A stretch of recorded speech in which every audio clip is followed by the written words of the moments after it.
Anthony is a fellow at the Foundation for Defense of Democracies, and James Carafano is vice president of national security and foreign policy at the Heritage Foundation. Gentlemen, good morning.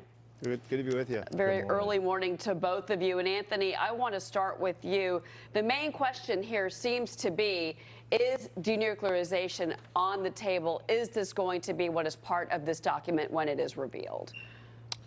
Well, you know, I've seen the text from the document, and it looks very familiar. Unfortunately, it looks like the 2005 joint statement. Now, the problem there was not that it looks the same. The problem is that North Korea was not willing to declare its complete nuclear program, and that's what led those talks to break down. So the question here is North Korea ready to do that? And that's still an outstanding question. But you say you've seen the text of the document that was signed today. Is that what you're saying? That's correct. Confirming that. Okay, wow. Anthony, thank you very much. I'm going to ask you more about that in a minute. But James, let me get your take on all of this. I mean, what do you make of what we have seen transgress over the last several hours in Singapore? Certainly, there's so many moments that we've seen on our screens, but seeing the two men walk out and with the leader of North Korea with his hand on the back of President Trump. I mean, this, again, is something that we never expected to see, especially considering the rhetoric that we've been listening to since the January of 2017, frankly, from the North Koreans. That we got here so quickly, I think, James, is astonishing.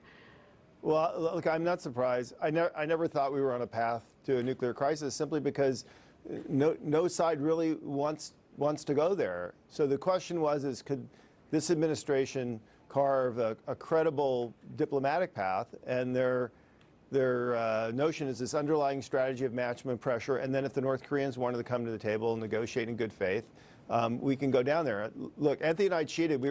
We were collaborating in the green room before we came out here. So there's not a lot of space between what we think. If you just read the letter, it's a nothing burger. I mean, maybe with the exception of some of the stuff on the MIA, which I'm not sure I've seen before. We'd have to go back and check that. But the other things really are all statements that have been made before. Here's what's different and where it might be historic. If the U.S. is truly committed to staying with the strategy of maximum pressure until North Korea is no longer a nuclear threat to the United States and its allies, and if the administration is willing to not compromise on its definition of what it means by denuclearization, then potentially there is a path forward.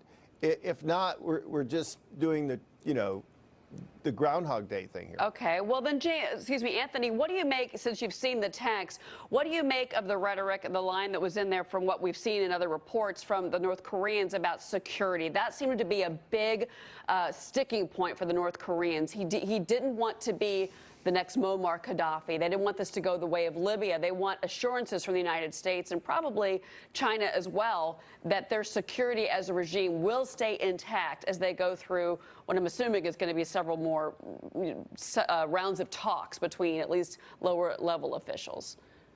Sure. I mean, I was there in the 2005 six-party talks, and looking back at that document, the U.S. committed to peaceful coexistence with North Korea, not to invade North Korea, and not to attack North Korea. So that was even more specific than this document. That's not to criticize this document, but just to point out that the United States putting that on paper in 13 years ago was not good enough for North Korea. So just as I was pointing out, we need to see something concrete and tangible on denuclearization. What does North Korea need to see from us, from the U.S. side, on those security assurances? That's what I'm most interested in. Does that mean something about the troops on the peninsula or something along those lines? Are we talking about a drawdown of troops in South Korea? Was our troop levels in Japan discussed, for instance? All of that is still, again, question marks that we're hoping that we're going to hear from President Trump. We're looking at a live picture at the bottom of our screens right now. Of course,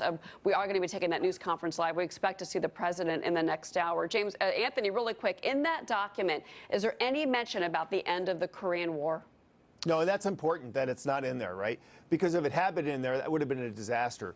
Because what you mean by the end of hostility really matters, because the North Koreans could have a very different interpretation of that, and they could use anything, including President Trump's, calling him Rocket Man again to say, oh, look, you're being hostile again. So it's very important that that happens in a formal peace treaty, just like if there are talks about conventional forces on both sides, that is part of a formal negotiation. So not to put the happy face on here, the United States didn't compromise on big things in this letter, and that's pretty important well, as well. I was going to say, Anthony, is there any specific language in there about economic sanctions?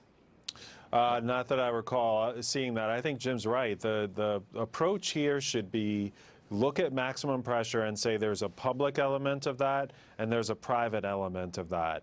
The public element, we're not doing new sanctions. The president has decided that. But there's a lot of pressure that they can put on North Korea to remind them in private that they're not going to be able to talk to Assad about its chemical and ballistic missile programs, shipping and working with China on sanctions busting. There's a lot of things we could be doing and frankly should be doing against North Korea. Are there chemical and biological weapons on the peninsula in North Korea right now? We don't know, and there's a lot we need to figure out. Anthony and James, thank you very much. We really appreciate it.